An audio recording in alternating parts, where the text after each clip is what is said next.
voy a invitar que tomen asiento.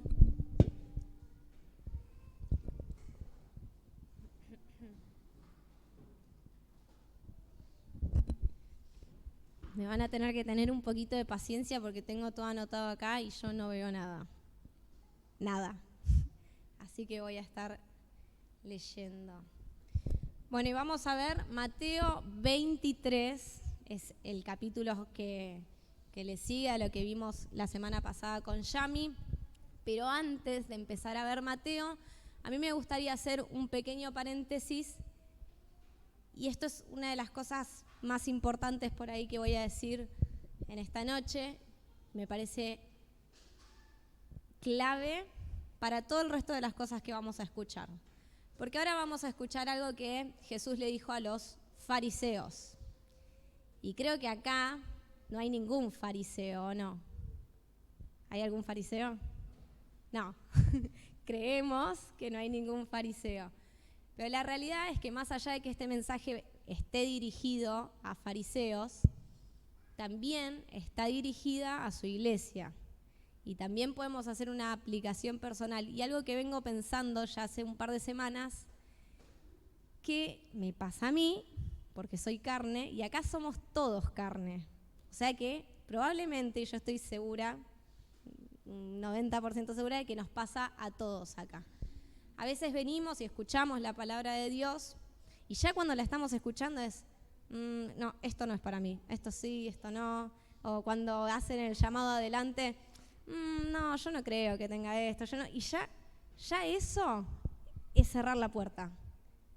Eso es cerrar la puerta a lo que Dios quiere hacer, porque quizás no puntualmente esté o literalmente la persona esté diciendo lo que te está pasando, pero quizás hay algo dentro de la esencia del mensaje que el Espíritu Santo quiere estar hablando a tu corazón. Pero ya si decimos, no, esto no es para mí, y ahí nosotros mismos estamos limitando a que el Señor obre. Y yo me lo imaginaba como, está el versículo que dice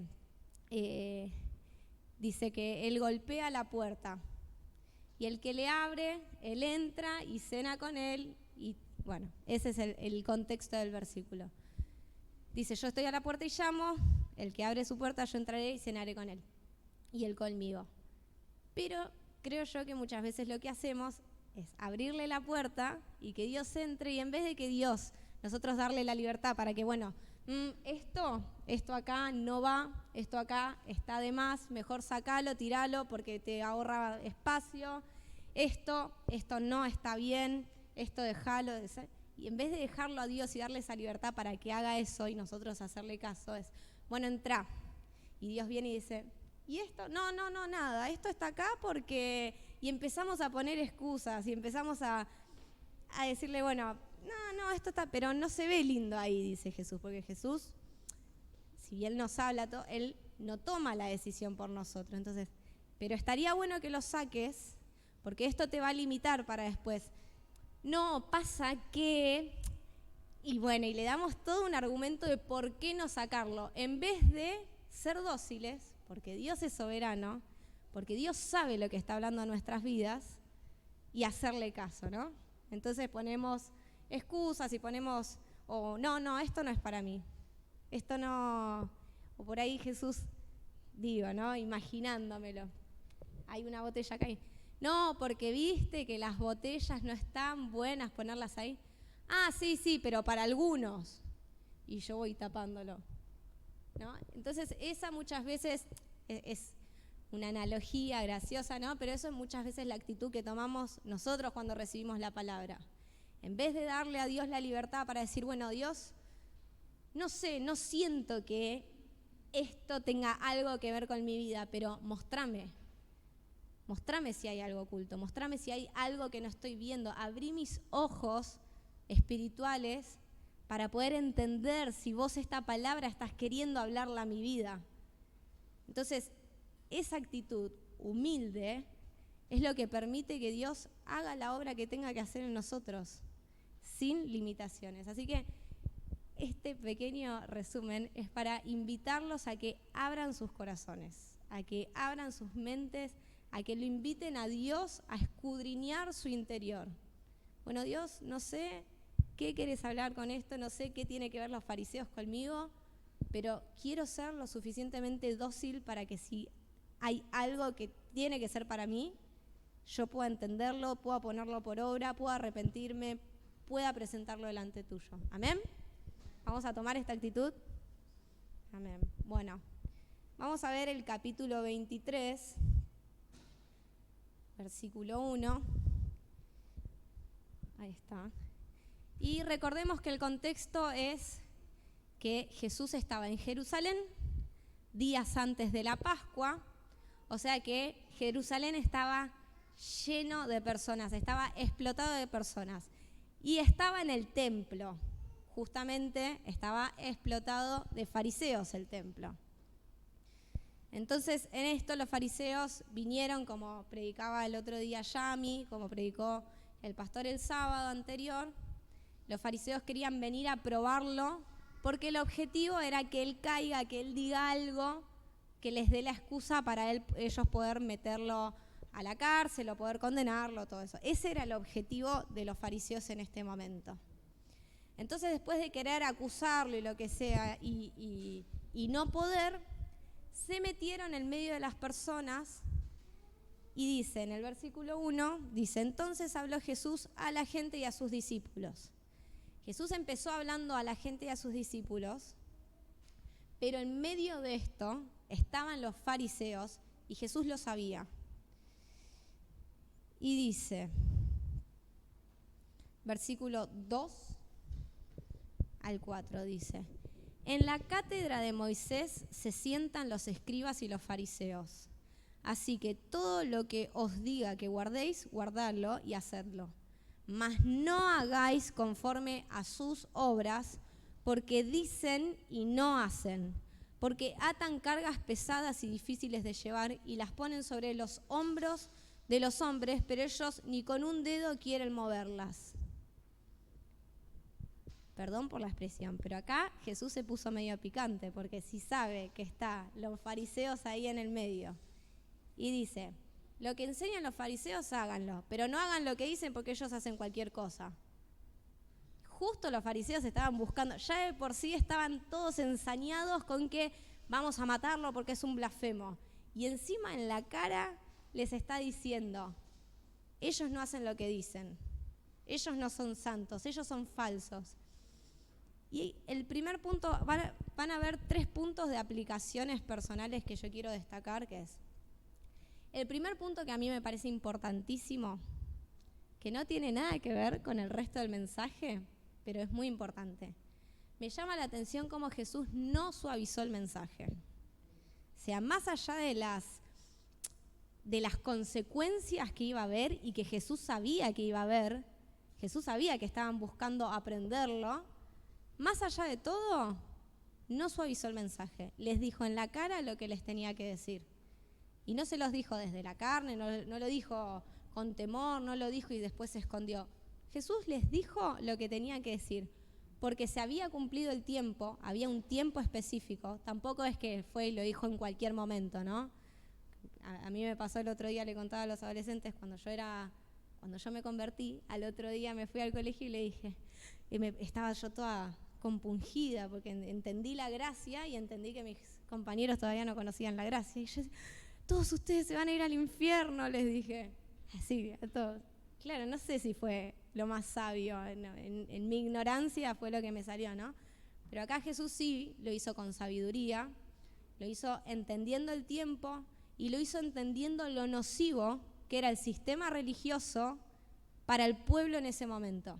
El sistema religioso estaba matando al pueblo. Entonces era necesario que Jesús denuncie a los fariseos. Este es el último sermón que Jesús va a dar. Después ya empieza todo el momento del desierto, de la crucifixión. Este es el último mensaje que Jesús va a dar y va directamente apuntado a los fariseos. Entonces, primer punto importante y para aplicación personal, no pongamos excusas para no predicar la palabra, para suavizar el mensaje, porque probablemente la gente se ofenda pero está bien que se ofenda, porque el evangelio ofende. Jesús en su misericordia, ¿qué hace? Transforma la palabra en vida. Pero no es nuestra obligación, no es nuestro deber cuidar que la gente no se ofenda porque nosotros estamos diciendo algo que está en la palabra. O sea, todo esto siempre y cuando sea bíblico y esté en la palabra, ¿no? No vamos a salir a cortar cabezas por todos lados. Bueno, segundo punto, cuando se refiere a la cátedra de Moisés se sientan, en el versículo 2, volvemos un segundo. Dice, en la cátedra de Moisés se sientan los escribas y los fariseos. Esta cátedra de Moisés está haciendo referencia a la autoridad que ellos tenían, al conocimiento que tenían. Acá Jesús no está denunciando a los fariseos, no están diciendo, no, los fariseos hacen todo mal, son cualquiera. No, sí, ellos tienen autoridad en la palabra porque conocen la ley y están sentados en un lugar de autoridad. Lo que acá Jesús está denunciando es el sistema religioso, que los fariseos, los saduceos, los escribas habían hecho un sistema religioso de la palabra de Dios. Muchos sabrán que no era solamente palabra de Moisés o palabra de Moisés, nos referimos al Pentateuco, que era la ley que tenían en ese momento. No solamente enseñaban eso, sino que transmitían ritos, transmitían tradiciones, transmitían leyes que no eran bíblicas, inspiradas por Dios, supuestamente. O sea, todo esto eran tradiciones humanas que no estaban dentro de la ley, nada, pero ellos la habían tomado como parte de la ley. Entonces acá Jesús lo que está diciendo en el versículo del 2 al 4, diga, hagan lo que ellos están diciendo conforme a la palabra de Dios, pero no hagan lo que ellos hacen, porque ellos enseñan esto pero no lo hacen. O sea, no condice lo que ellos enseñan con sus vidas. Dice, atan cargas pesadas y difíciles de llevar y las ponen sobre los hombros de los hombres, pero ellos ni con un dedo quieren moverlas. Ellos hacen leyes, hacen ritos, hacen cosas que ni siquiera ellos las hacen. Y yo pensaba, vamos a poner un ejemplo de lo que hacían los fariseos. Supónganse que yo predico todos los sábados y de repente les digo, porque ustedes tienen que venir toda la semana, lunes, martes, miércoles, jueves, viernes, sábado y domingo, yo quiero que estén acá en la iglesia. Pues si no son pecadores, si no hacen eso no son tan cristianos como dicen. Yo no tengo en cuenta de que probablemente todos trabajen, no puedan cumplir en venir de lunes a domingo porque tenemos una vida, ¿no? Ni yo lo voy a poder cumplir. Y muchas veces va a pasar de que yo no voy a poder venir porque tengo mis excusas. Pero yo entiendo que no, Dios a mí me entiende porque yo no vengo porque tengo que ir al médico. Pero ustedes no, porque ustedes no vienen porque no están comprometidos. Esto era un poco lo que hacían los fariseos con el pueblo, ¿no? O sea, ponían cargas y exigían cosas de la gente que ni siquiera ellos cumplían, pero eran cosas exageradas. Por ejemplo, el pago de las ofrendas y de todos esos ritos y esas plata que le tenían que pagar, ofrendas de cereales, ofrendas. Había mucha gente que no tenía nada para comer, nada. Sin embargo, tenían que cumplir con ese rito porque si no, no les daban el cordero, si no tenían para... Y había gente, entonces, estas son las cargas pesadas y difíciles que ponían sobre los hombros de las personas y ni ellos lo podían cumplir. Versículos 5 al 7 dice, antes hacen todas sus obras, o sea, además de hacer eso, hacen todas sus obras para ser vistos por los hombres, pues ensanchan sus filacterias y extienden los flecos de sus mantos, y aman los primeros asientos de las cenas y las primeras sillas en las sinagogas, las salutaciones en las plazas y que los hombres los llamen rabí, rabí. Vamos por partes. en el versículo 5. Dice, antes hacen todas sus obras para ser vistos por los hombres. Bueno, acá está denunciando la intención de los corazones. A todo esto imagínense ustedes que, contexto, los fariseos estaban en ese lugar, o sea, les estaba hablando directamente. No, ustedes todo lo que hacen, lo hacen para ser vistos, así decía. En la cara se los dijo. Y dice, lo hacen para ser vistos, pues ensanchan sus filactelias.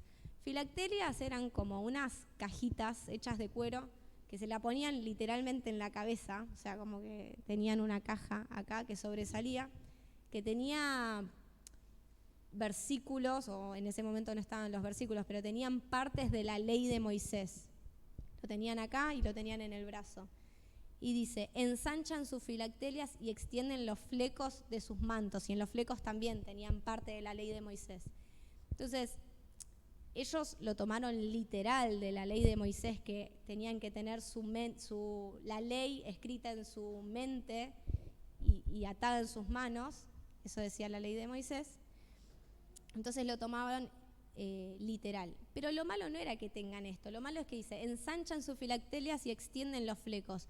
Lo hacían exageradamente grande para que todo el mundo vea los santos que eran, los religiosos que eran. Miren cómo conocemos nosotros de que tengo un montón, vamos a llamarle versículos, son porciones de la ley, ¿no? Tengo un montón de versículos acá en mi cajita de la cabeza. Tengo un montón de versículos y miren todos los flecos que tengo. Yo me lo imagino ahí, lleno de flecos por todos lados. Miren lo religioso que soy, miren lo santo que soy. Pero lo hacían para lucirse, o sea, acá la intención del corazón ni siquiera es que, bueno, leo mucho la Biblia, leo mucho la ley de Moisés y la conozco y la guardo. No, acá ellos querían mostrar que la guardaban.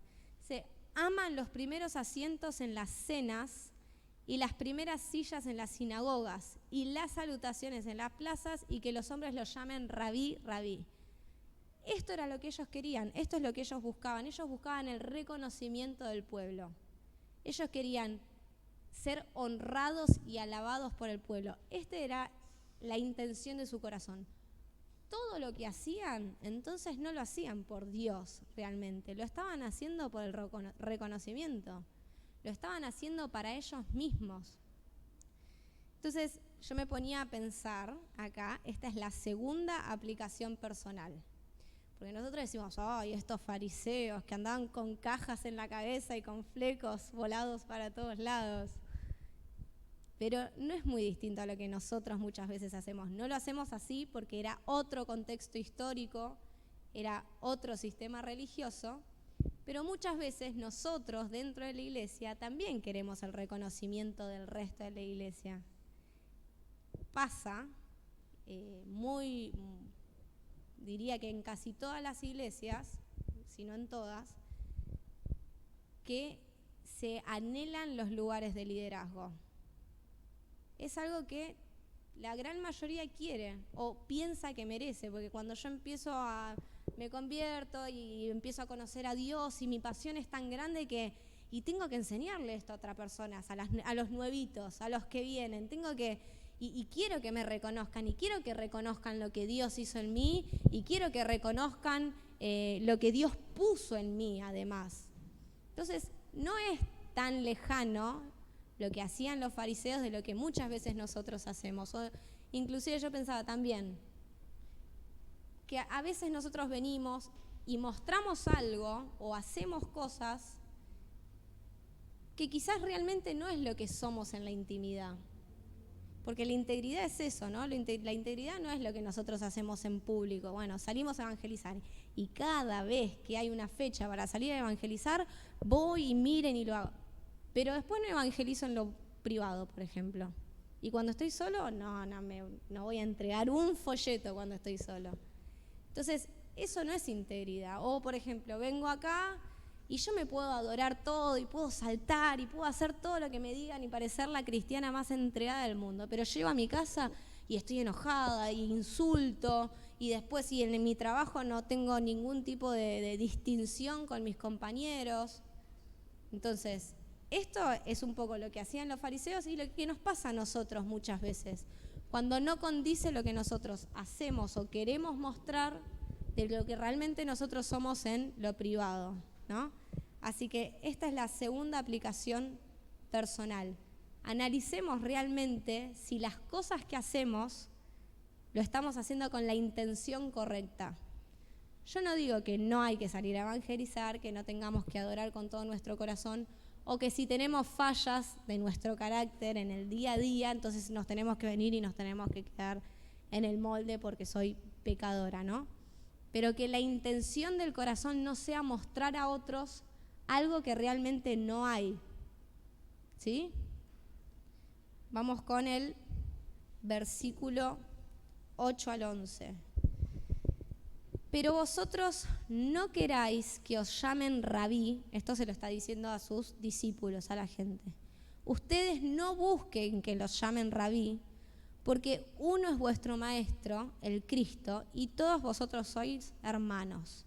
No llaméis Padre vuestro a nadie en la tierra, porque uno es Padre, uno es vuestro Padre, el que está en los cielos. No seáis llamados maestros, porque uno es vuestro maestro, el Cristo. El que es el mayor de vosotros, sea vuestro siervo, porque el que se enaltece será humillado y el que se humilla será enaltecido. Esto es lo que está haciendo el paralelo de lo que hacían los fariseos, ¿no? Ellos querían que los llamen maestros, querían que lo vean por la calle. Rabí, necesito tu consejo. Esto es lo que ellos buscaban. Acá Jesús dice, no busquen estas cosas. No es que está mal si alguien le diríamos maestro, porque Pablo se llamó a sí mismo muchas veces maestro, pero él era maestro realmente. No es que él lo buscaba con la intención de exaltarse a sí mismo. No es la esencia de lo que acá está transmitiendo. Dice, no busquen esto. Si viene, que venga por consecuencia de lo que ustedes son, del fruto del Espíritu. Si alguien lo llama maestro, si tienen la oportunidad. Inclusive el maestro es uno de los ministerios, entonces acá no está diciendo está mal o es pecado que sean maestros. Dice, no busquen esto. No busquen ser enaltecidos. Porque dice, no seáis llamados maestros porque uno es vuestro maestro. Dice en el 11, el que es mayor de vosotros sea vuestro siervo. No busquen ser maestros, sino sirvan a otros. Dice, humíllense si quieren ser exaltados, porque los que se enaltecen van a ser humillados. Entonces, acá lo que está diciendo es, dice el que es mayor entre vosotros, sirvan a otros. Si realmente quieren ser como yo, si realmente están buscando, si son mis discípulos, sirvan a otros. No importa si nadie los reconoce. No importa si nadie reconoce la unción de Dios que está sobre usted. Si realmente está esa unción, sirvan a otros. Hagan lo que nadie quiere hacer. Vayan en contra de la carne, porque todos quieren, carnalmente, nosotros somos carne y espíritu. La carne quiere reconocimiento, la carne es orgullosa. Entonces, es raro que alguien no quiera reconocimiento. Hasta el más humilde, hasta el más calladito, en algún sentido, quiere reconocimiento, porque todos queremos, che, qué bien lo que estás haciendo. Che, buenísimo, me encantó esto que hiciste. Todos, hasta el más calladito quiere reconocimiento, porque es nuestra carne. No es que acá somos, uy, sí, esa persona. No, todos queremos, porque somos carnales. Ahora, tenemos que ir en contra de eso. La ley de Dios es al revés. Hay una canción que dice el mundo del revés, pero no la canción de Elena Walsh, otra dice, que habla de el reino de Dios, que es lo contrario. El que quiera ser grande, andá y lavale los pies a tu hermano. Hacé lo que nadie quiere hacer. Hacelo aún cuando nadie te vea. ¿Querés evangelizar? Hacelo cuando nadie te ve y no se lo cuentes a nadie. Haz eso. Lavá, no sé, levantá un papel de la calle cuando nadie te ve y no se lo cuentes a nadie. Serví a alguien cuando nadie, aunque ni siquiera sea cristiano. Serví a alguien y no se lo cuentes a nadie. Humíllense y serán exaltados, serán enaltecidos. En el versículo, bueno, ahora vamos a empezar con el versículo 13. El versículo 13 ya arranca directamente, recordemos que todo esto se lo estaba diciendo a sus discípulos y a la gente, en el versículo 13 ya directamente va a los fariseos, porque ustedes fariseos, dice. Así que este mensaje ya va directamente a los fariseos. Y va a hablar ahora, va a nombrar 8 ayes. ¿Alguien sabe lo que son los ayes? Exactamente, son advertencias y son, en este contexto, son maldiciones. Ayes son los ay, la expresión de ay. Y en este contexto, la expresión ay en griego es una expresión de lamentación, de tristeza que Jesús usa para anunciar la maldición que va a pronunciar contra los fariseos. Y acá hay algo súper interesante, que estas son 8 ayes que hacen contraposición de las 8 o 9 bienaventuranzas que se pronuncian en el Sermón del Monte. Y está buenísimo y es muy loco ver la soberanía de Dios, porque esto pasó, recordemos que pasó mucho tiempo, que van exactamente, es la exacta contraposición de las bienaventuranzas. Dice en el versículo 13, mas ay de vosotros, escribas y fariseos hipócritas, porque cerráis el reino de los cielos delante de los hombres, pues ni entráis vosotros, ni dejáis entrar a los que están entrando, dice. Y en la bienaventuranza, que es Mateo 5, versículo 3, dice, ¿está? Sí. Dice, bienaventurados los pobres en espíritu, porque de ellos es el reino de los cielos. Entonces, la primer condenación para los fariseos es porque ellos no dejan entrar a otros al reino de los cielos, porque nadie es suficientemente santo, porque están exigiendo una santidad que ni ellos tienen, porque dice, no dejan entrar, dice, no entran ustedes y tampoco dejan entrar a los que quieren entrar, a los que están entrando, a los que están intentando ser salvos. Y en la bienaventuranza dice, bienaventurados los pobres de espíritu. Los pobres de espíritu son a los que los fariseos estaban condenando, porque no eran lo suficiente, dice. Porque de ellos es el reino de los cielos. No es que no van a entrar. No solo van a entrar, sino que van a heredar el reino de los cielos. Ellos a quienes los fariseos estaban juzgando. Después dice, versículo 14, el próximo ay. Ay de vosotros, escribas y fariseos, hipócritas, porque devoráis las casas de las viudas y como pretexto hacéis largas oraciones, porque por esto recibiréis mayor condenación, dice. Y en la bienaventuranza dice, bienaventurados, versículo 4, los que lloran, porque ellos recibirán condenación. ¿Qué pasaba con las viudas? Y esto es impresionante.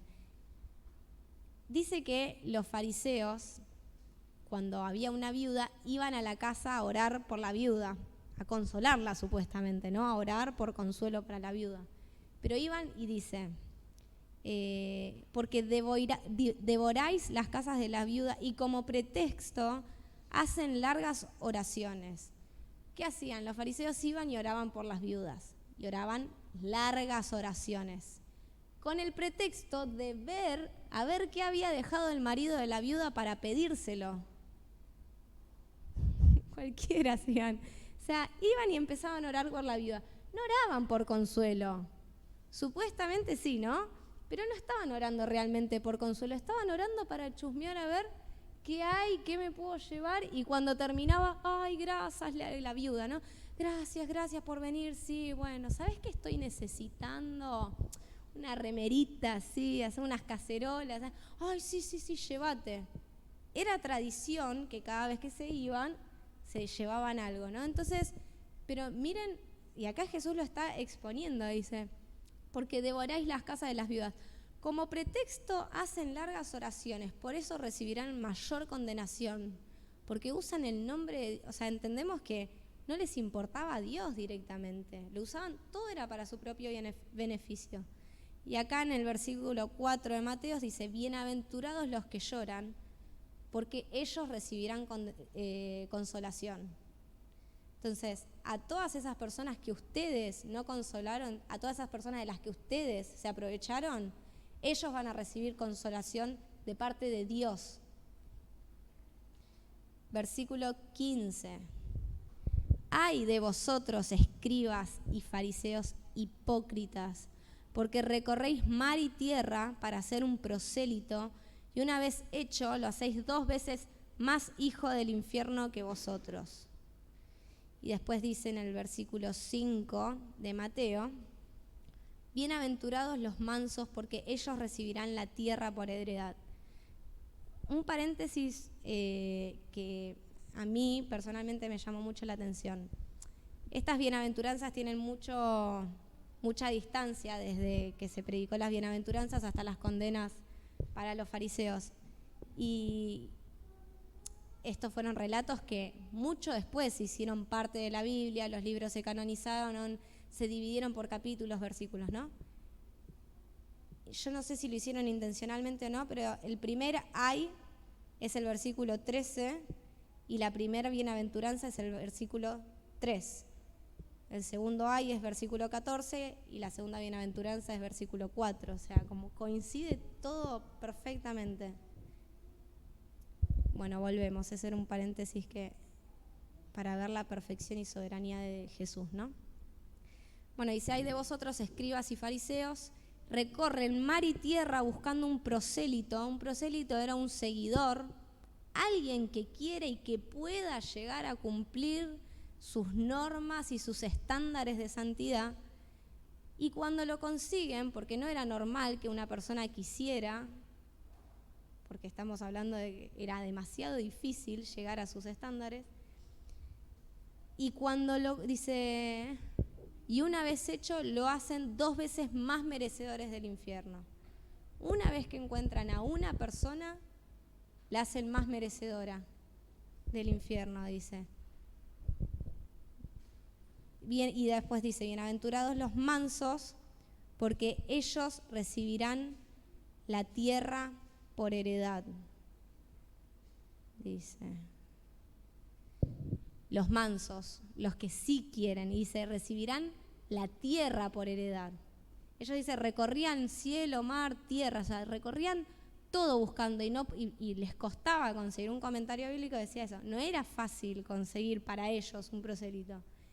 Pero a los mansos, a esas personas que ellos rechazaban, recibirán la tierra por heredad. Yo pensaba en el versículo que dice que está toda la tierra preparada, ¿no? Está toda la siembra preparada. Todo esto está preparado para ustedes. Y fíjense en cómo creció el cristianismo a lo largo del tiempo y el judaísmo en comparación. O sea, el judaísmo se fue heredando, pero el cristianismo se fue extendiendo por todo el mundo.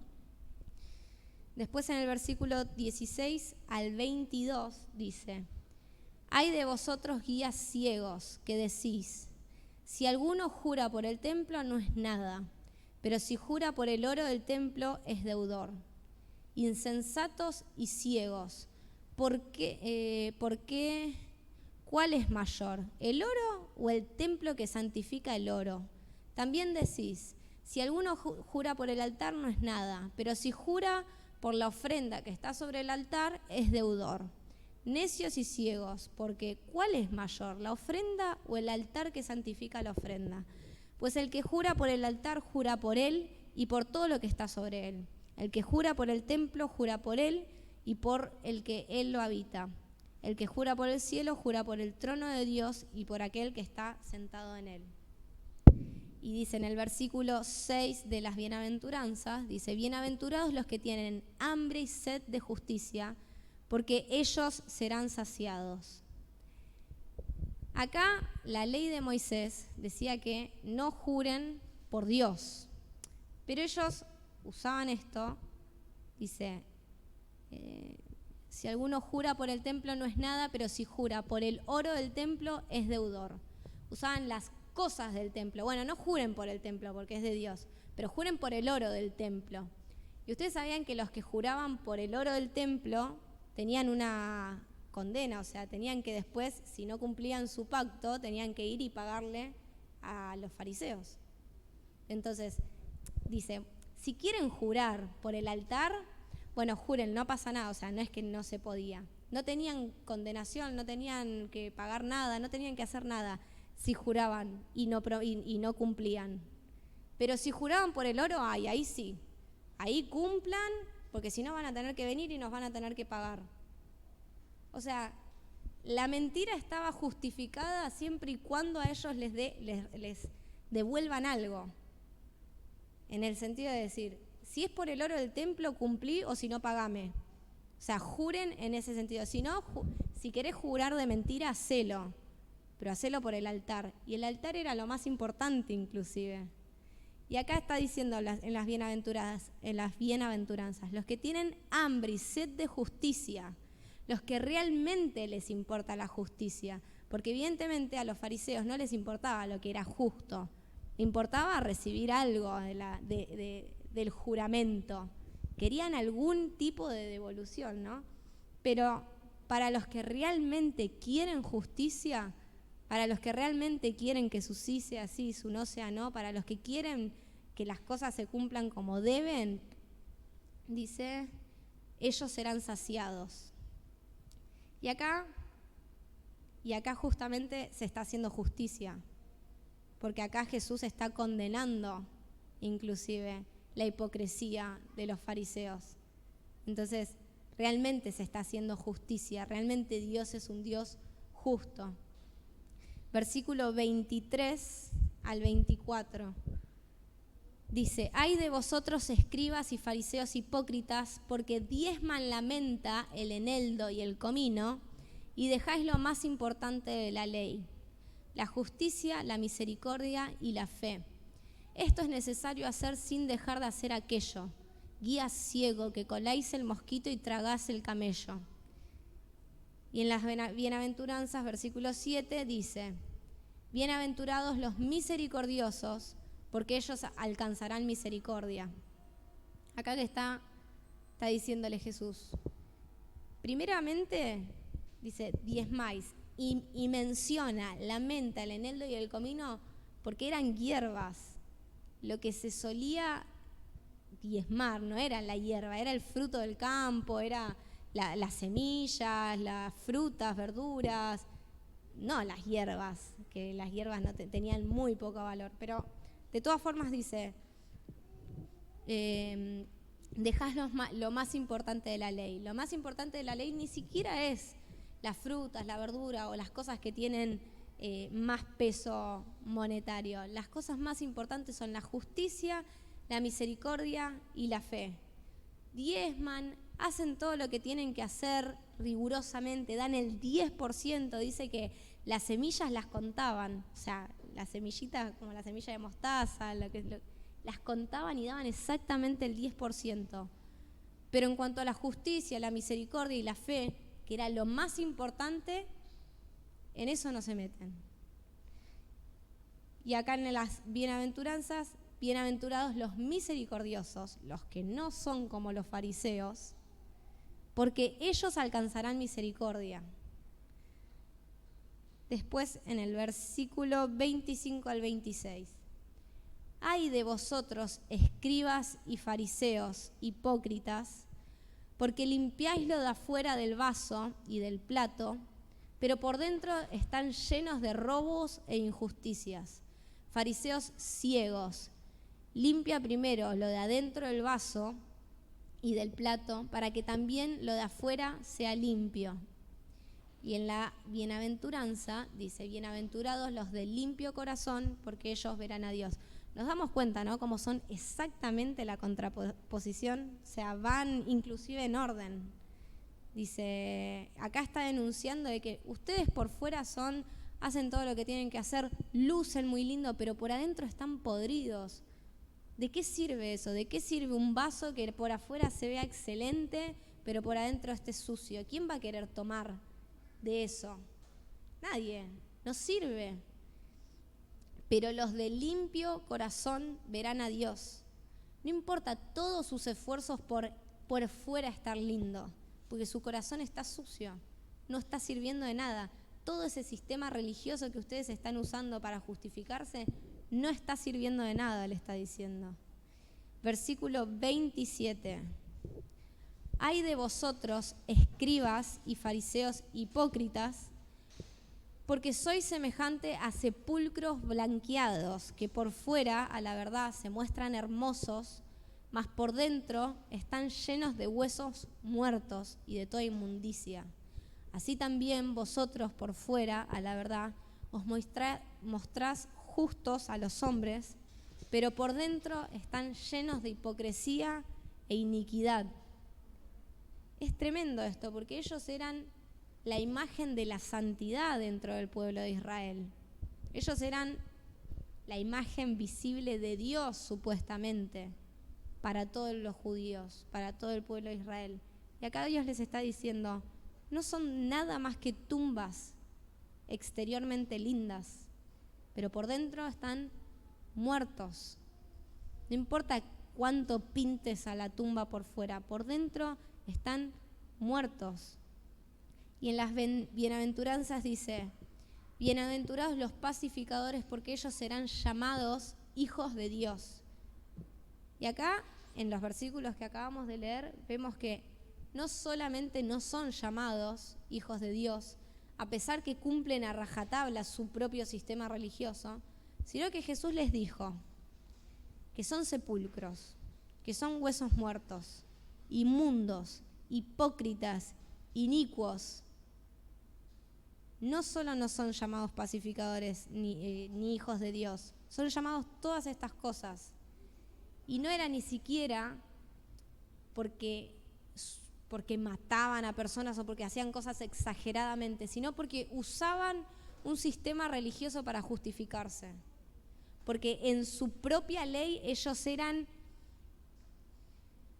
no me sale la palabra, ellos juzgaban a otros porque no cumplían su propia ley.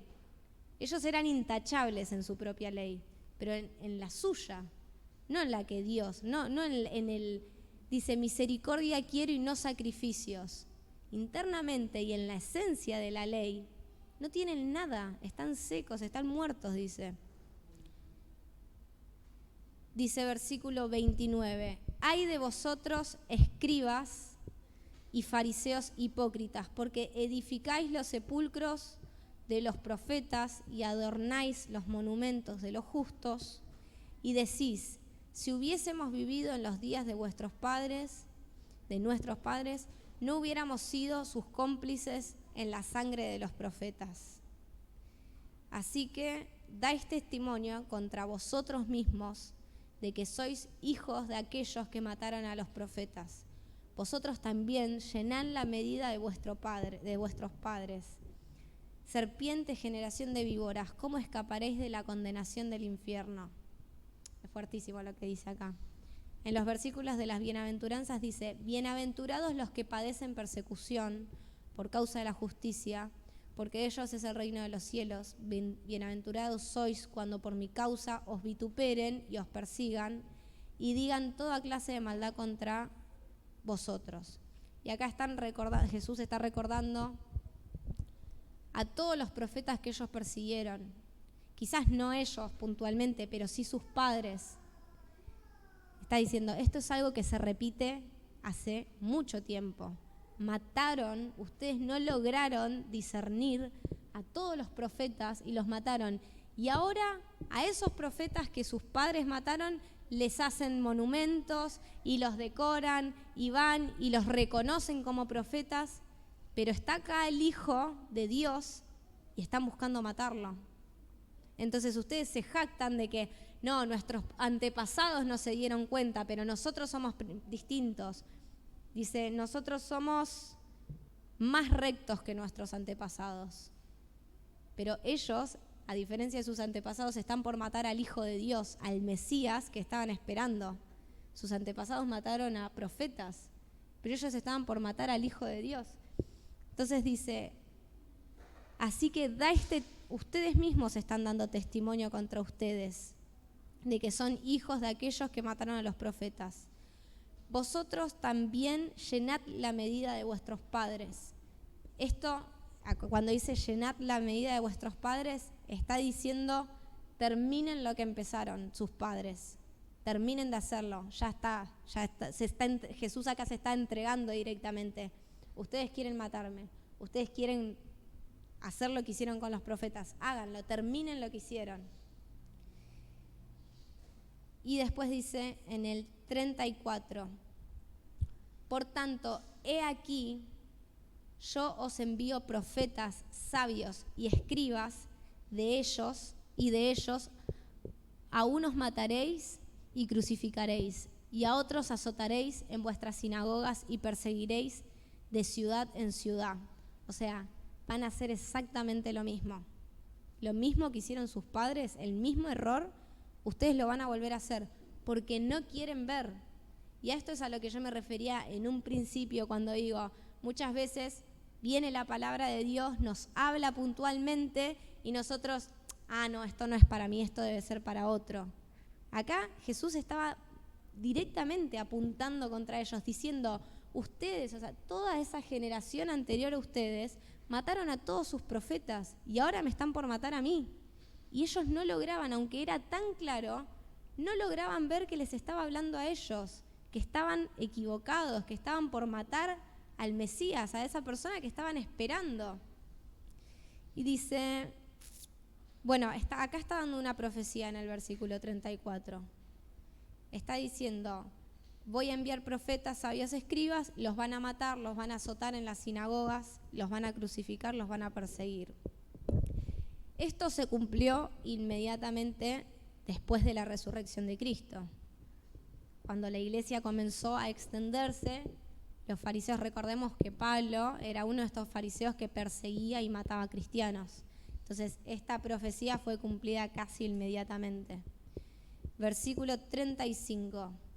Para que venga sobre vosotros, o sea, esta profecía se va a cumplir, para que venga sobre vosotros toda la sangre justa que se ha derramado sobre la tierra, desde la sangre de Abel, el justo, hasta la sangre de Zacarías, hijo de Berequías, a quien mataste entre el templo y el altar. De cierto os digo que todo esto vendrá sobre esta generación. Toda esta maldición y toda esta condenación va a venir sobre esta generación, dice.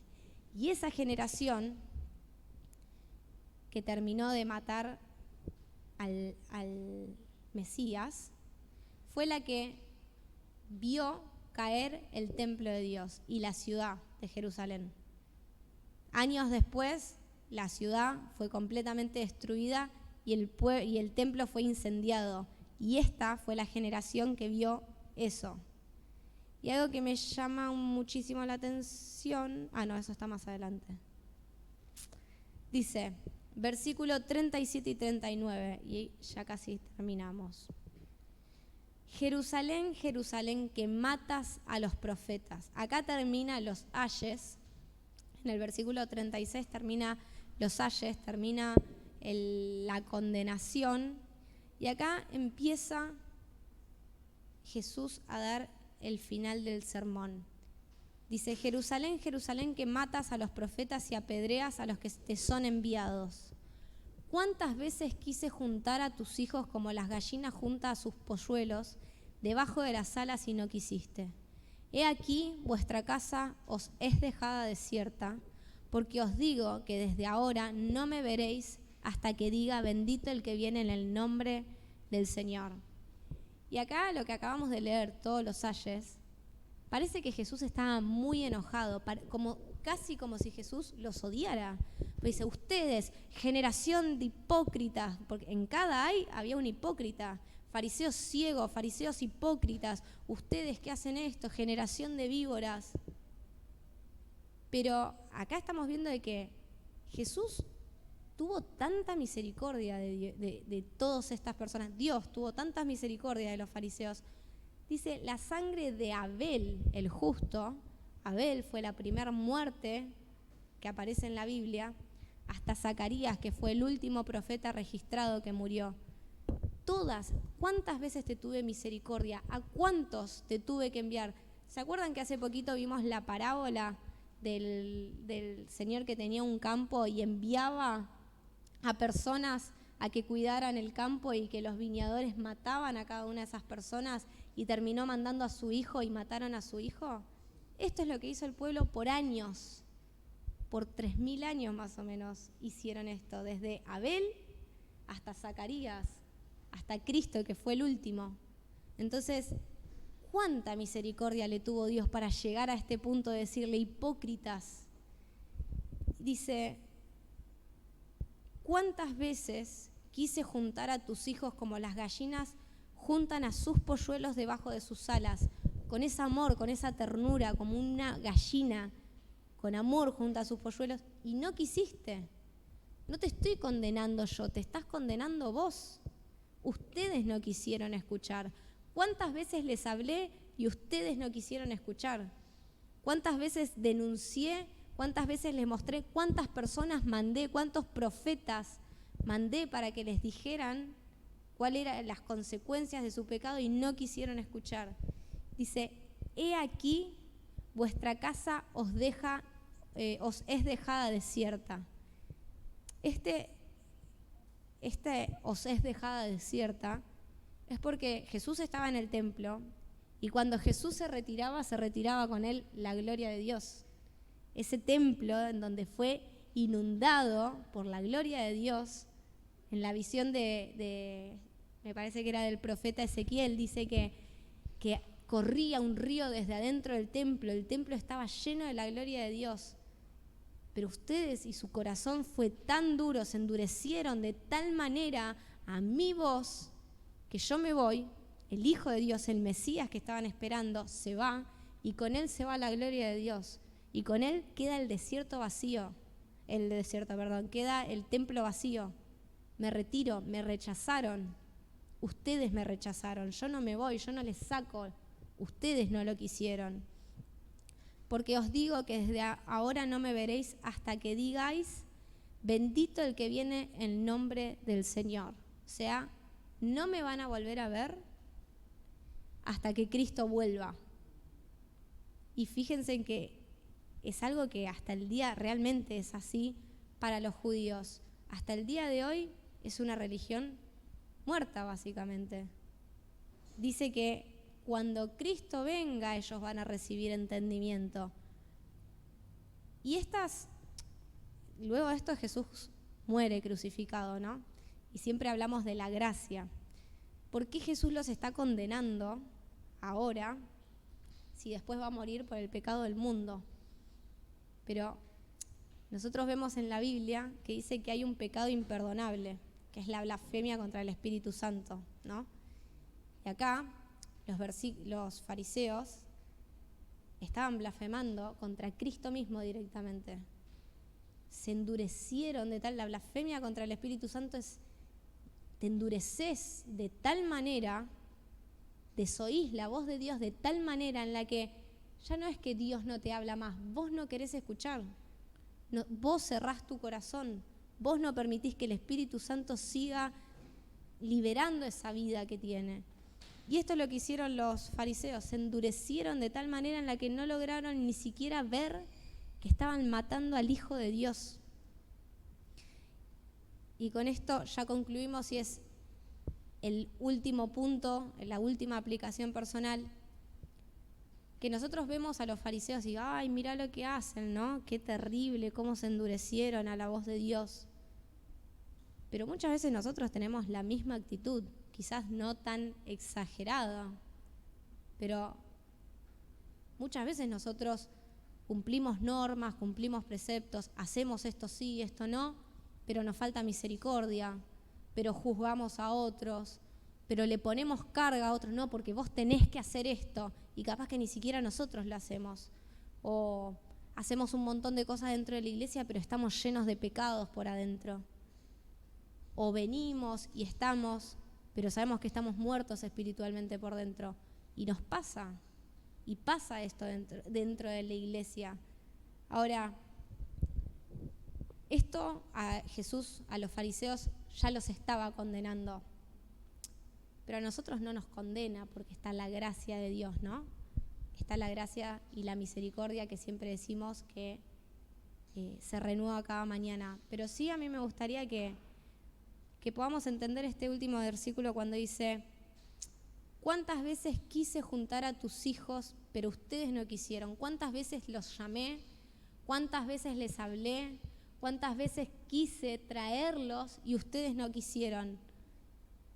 Entonces, esto es un poco lo que nos pasa a nosotros. Dios nos sigue llamando, siempre nos sigue llamando.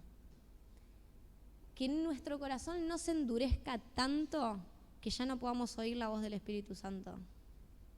Que no tengamos siempre tantos peros para que Dios no toque esto, que nuestro corazón se termine apagando, que nuestro corazón se termine endureciendo, que no podamos discernir cuando Dios nos está hablando realmente a nosotros. Y este es lo último que quiero leer. En Apocalipsis 2 dice: yo conozco tus obras. Apocalipsis 2:2 se lo dice a la iglesia de Éfeso. Yo conozco tus obras y tu arduo trabajo y paciencia, y que no soportas a los malos, y has probado a los que dicen ser apóstoles y no lo son, y los has hallado mentirosos. Y has sufrido y has tenido paciencia y has trabajado arduamente por amor a mi nombre y no has desmayado. O sea, todo lo que hicieron estaba bien, aparentemente. Pero tengo algo contra ti, que has dejado tu primer amor. Recuerda, por tanto, de dónde has caído y arrepiéntete y haz las primeras obras, pues si no, vendré y quitaré tu candelabro, dice. Entonces, esto Dios lo dice, Dios se lo está diciendo a una iglesia, ¿no? A la iglesia de Éfeso. Pero fíjense en que es la misma actitud que tenían los fariseos. Yo conozco tus obras, trabajaban, conozco tu arduo trabajo, tu paciencia, que no soportas a los malos, y has probado a los que dicen ser apóstoles. Está hablando de alguien justo, de alguien que trabaja, de alguien que hace, de alguien que aparentemente tiene vida espiritual, dice. Has sufrido, has tenido paciencia, yo conozco tu arduo trabajo por mi nombre, pero tengo algo contra ti, que has dejado tu primer amor. ¿Y el primer amor qué es? Una conversión. La conversión sucede cuando nosotros somos conscientes de nuestro pecado y somos conscientes de la gracia de Dios. Esa es la conversión. Cuando uno cae en cuenta lo pecador que es y te humillás de tal manera delante de Dios que decís: Dios, no tengo nada, pero lo que soy, todo lo que soy, lo que tengo, lo poco, lo nada que tengo, te lo entrego. Pero a veces cuando empezamos a hacer cosas, cuando empezamos a trabajar, cuando empezamos a cumplir ciertas cosas, nos olvidamos de lo que realmente somos. Y perdemos ese primer amor que nos dejó entender lo pecadores que somos. Perdemos esa docilidad, esa sensibilidad en donde Dios nos decía: vos sos esto, pero mi gracia te cubre. Vos sos esto, pero mi gracia te cubre. Eso es lo que no tenemos que perder. Y eso es, para finalizar, lo que quiero dejar puntualmente. Yo no sé si vos sentís o no sentís que perdiste el primer amor. Realmente no sé si es algo que cada uno de ustedes sienta, ¿no? No sé si es algo que cada uno esté viviendo o no. Sí sé que es muy difícil mantenerlo con el tiempo. Sí sé que esta palabra es para todos.